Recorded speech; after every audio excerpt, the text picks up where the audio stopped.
بسم اللہ الرحمن الرحیم۔ بخاری شریف کی ایک حدیث پاک آپ کو سنا رہا ہوں، جس میں نبی پاک صلی اللہ علیہ وسلم نے ارشاد فرمایا۔ اس حدیث کے راوی حضرت ابن عباس رضی اللہ تعالی عنہ ہیں۔ حضرت عباس کے بیٹے، حضور کے چچا حضرت عباس، ان کے بیٹے، وہ اس روایت کو نقل کرتے ہیں۔ وہ فرماتے ہیں کہ ہم نے دیکھا رسول پاک صلی اللہ علیہ وسلم مدینہ کے قبرستان سے گزر رہے تھے کہ حضور علیہ الصلاۃ والسلام نے کیا دیکھا کہ دو قبریں تھیں، ان قبروں کے اندر جو مرنے والے تھے ان کو عذاب ہو رہا تھا۔ تو حضور نبی اکرم صلی اللہ علیہ وسلم نے حکم فرمایا کہ کھجور کے درختوں کی شاخ جو تر ہیں وہ لے کر آؤ۔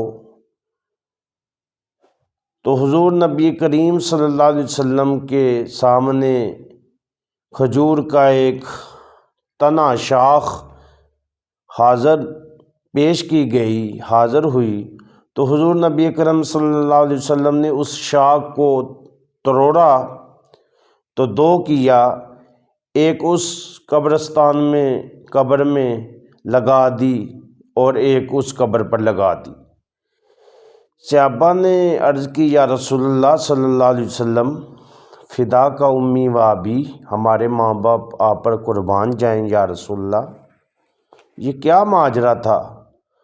آپ نے یہ کھجور کا تنا ہرا جو ہے وہ ایک اس قبر پر لگایا ہے اور دوسرا اس قبر پر۔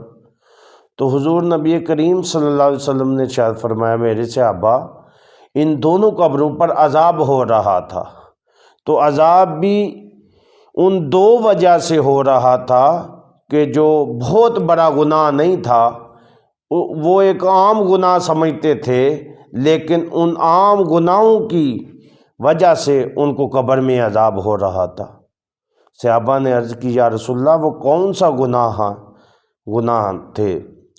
تو حضور نبی کریم صلی اللہ علیہ وسلم نے ارشاد فرمایا، ایک آدمی جب پیشاب کرتا تھا تو وہ چھینٹوں کی حفاظت نہیں کرتا تھا، اپنے کپڑوں کی حفاظت نہیں کرتا تھا، اور پیشاب کی چھینٹیں اس کے صاف لباس پر، کپڑوں پر ڈالی جاتی تھیں تو وہ اس کے کپڑے ناپاک ہو جاتے تھے۔ اور دوسرا آدمی جو تھا اس کو عذاب ہو رہا تھا، وہ چغل خور تھا، چغلی بڑی کرتا تھا۔ تو ہمارے نزدیک یہ عام سے گناہ ہے، لیکن اس کی سزا دیکھیں کتنی بڑی ہے کہ نبی پاک صلی اللہ علیہ وسلم نے فرمایا کہ ان کو قبر میں عذاب ہو رہا تھا۔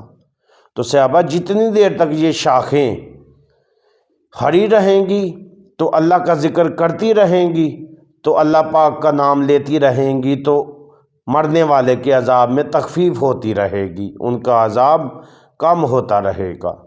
تو میرے عزیز دوستو، اس حدیث پاک سے ثابت ہوا کہ ہم چھوٹے سے چھوٹے گناہ سے بھی بچیں۔